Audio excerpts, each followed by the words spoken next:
Today, we're going to go into an in-depth view of dry firing, which means what are the tools you're going to need, how often should you do it, and what is a good regiment for me.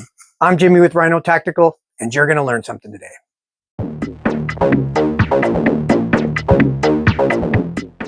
So the first thing we want to talk about in dry firing is your tools. Your tools are basically the firearms that you use when you compete or carry for personal or self-defense. So I like to carry my Glock 22, so this is what I practice with. Now, what I use, I've explained this before, these are CERT mags, available from a company called Next Level Training, and they fit right in the Glock, and I can use this tool to dry fire. Other tools, which I've shown you a few weeks ago, is the CERT gun, which is made by Next Level Training. It has the same magazine, pops right in there, and this one has a laser on it. Again, it has a green laser on it for a full pull, and if you prep, you'll get the red laser, and you press, and you'll get the full laser on impact. So this is a really good tool as well for dry firing and things like that. As far as right-handed and left-handed, you need something like this.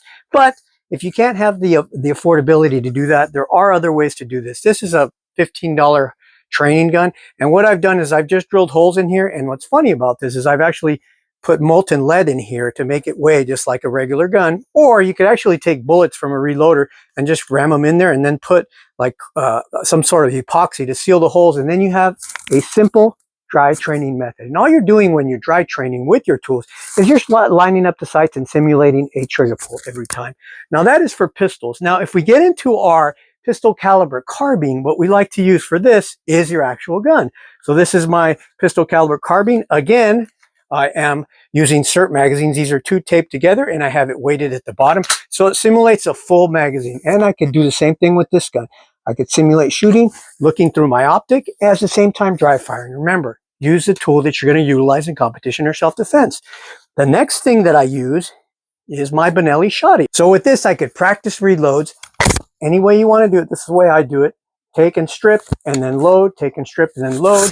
And then I can go ahead and do the same thing. Now I will show you in a second what I use as a wall. It's basically a screen that comes down that has targets on it, basically a film projection screen, so as to get out of the way so the wifey doesn't get mad at you when you are dry training. So this is what I use for shotguns.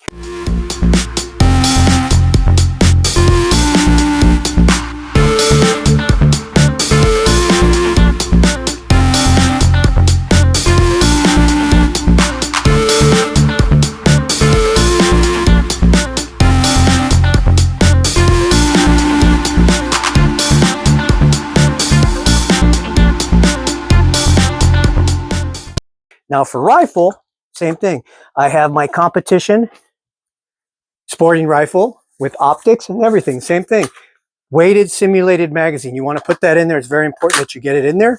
And so it feels the same. And look through your optic and practice all the powers. 0 all the way. This one, in this case, this is 8 power. So 0 all the way to 8 power. And practice this optic.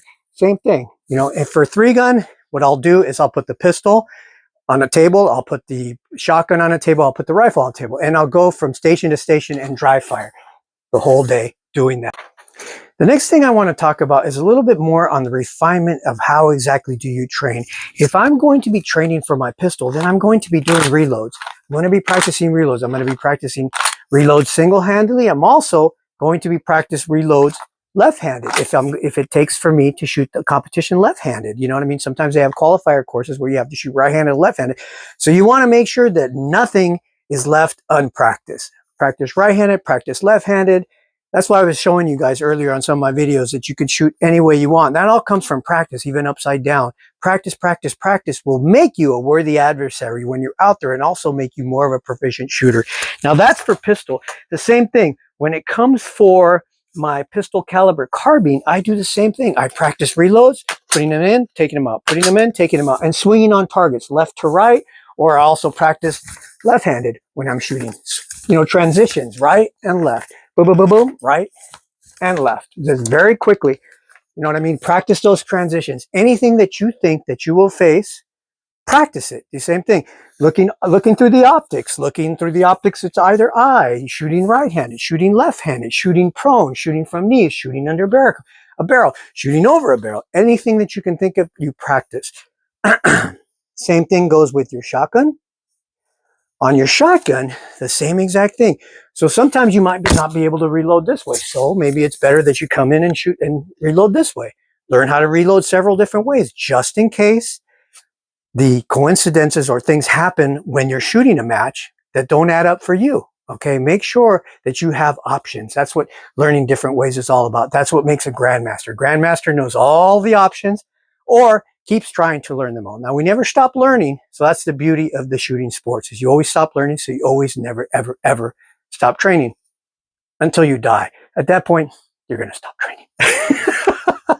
Okay. Then also for rifle, do the same exact thing. You're shooting right-handed, you are shooting left-handed. You're looking through both eyes. You're taking different grips. You're on one knee, on both knees, back knee of support, no back knee of support. You're going prone, you're going right, you're going left, shooting around barricades, shooting around left side, coming around the left side. So practice everything so you have the most options. Okay, which brings us into how often should I practice? Now, some people will tell you the more the practice, the better. You want to have a balance of there. You don't want to burn out. You don't want to do too much and you don't want to do too little so it's efficient for you. Basically, the percentage of when you are training to when you are dry firing is basically 95% dry fire, 5% live fire. So that means for every 95 pulls of the trigger with my dry tools, I'm going to fire 5 bullets. So if you think about it, you're going to fire, I don't know, say I fire 500 or 600 rounds. So I'm going to be dry firing at least 3, 4, 5, 6,000 times a week. That's just the way it works. It also depends on how good you want to be and what your goals are to accomplish as far as what your regiment will be.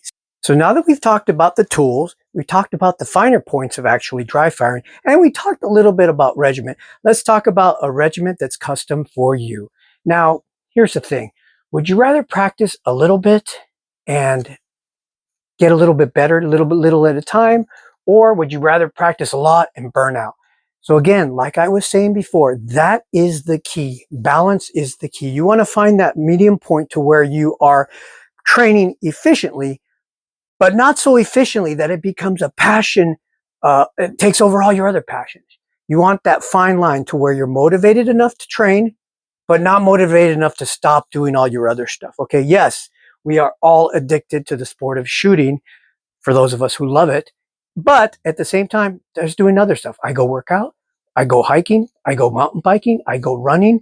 I do a lot of stuff that you guys don't know about. I also shoot cowboy action shooting. I also do trap and skeet, all different kinds of shooting as well. So you want to maintain a balanced life and figure out, listen, if I start with maybe like what Jimmy was saying, 600 rounds in the morning of just dry fire, boom. And then at the end of the week, maybe I fire just 100 rounds a week. The most important thing is your dry firing and make it work for you. Now, the last thing I'm going to leave you with, I want you to think about this.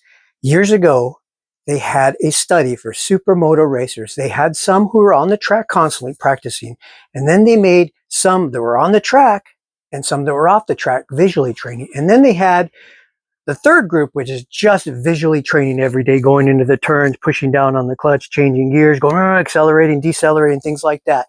After 4 weeks, which group do you think came ahead of everybody? Yes, that is correct. The ones who did the least amount of physical work, the ones who sat home and all they did was visualize, actually were the fastest when they got back on the track. So that's the importance of dry fire training. Now, the same thing, if you want to take your learning curve and shrink it, you will notice an immediate improvement when you start dry fire training. I mean, this like weeks at a time, you're going to, all of a sudden your times and all your accuracy is going to go through the roof if you dry fire. Now, again, I had mentioned, don't burn out. So if you start just softly, like say 600 rounds in the morning, 600 rounds of dry fire training in the evening, and then you just go shoot 100 rounds during the week or something, or you may not even shoot.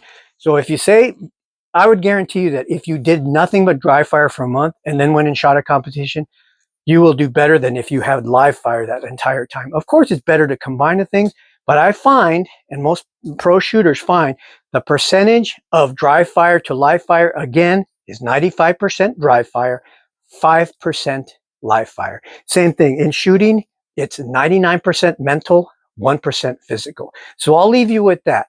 Try to stay motivated, try to stay training, figure out what's good regiment for you. Don't overdo it, stay balanced, and just stay on top of it. And you will notice improvement faster than you think. I'm Jimmy. I hope you enjoyed that, and we'll see you on the next video.